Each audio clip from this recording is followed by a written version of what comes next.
hika ki te wao, he uru tangata ki te pā. Te mate ao ne tētahi ki tētahi. Te whiri o ngā hononga o tētahi ki tētahi.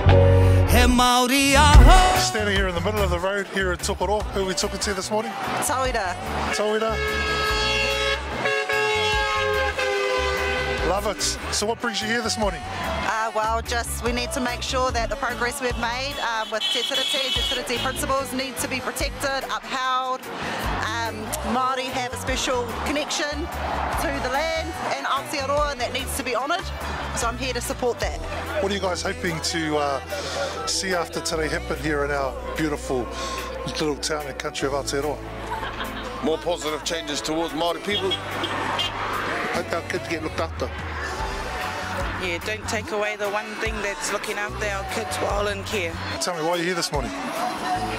Why wouldn't I be here? Why wouldn't I be here? Massive kaupapa, toitu te tiriti, toitu tātou te hunga Māori, mana whenua, mana tangata, te mea. Yeah, koina te kaupapa.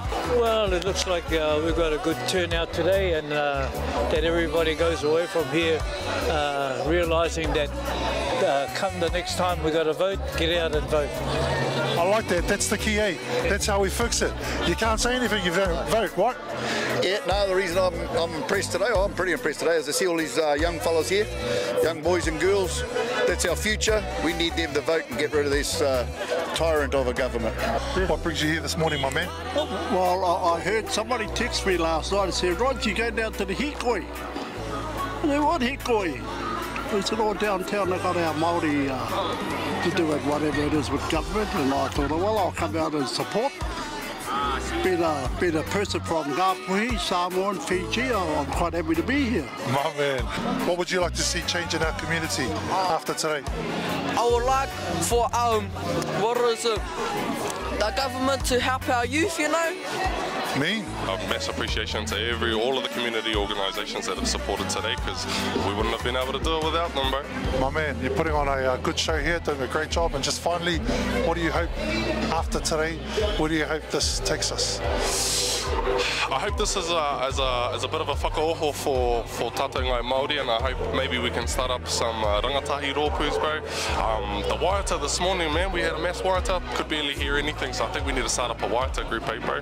Sponsored by Roko Vibes, perhaps. All good, bro. I can definitely look at that, brother. Maybe ora, bro. Hey, I must say, Tapu here, bro, you're looking too spunky. Oh, no, you're looking spunky, brother. I appreciate it. Oh, man, Mr. Te Hate Whera. What here it's about today is about our tamariki. That's what I've heard from mana whenua. That's about the future of our tamariki. Beautiful. And I agree. You agree? Yeah. Yo, can you get in your car and get your flag then? I'll be back, eh? My tongue and flag. What did he say? Mana motu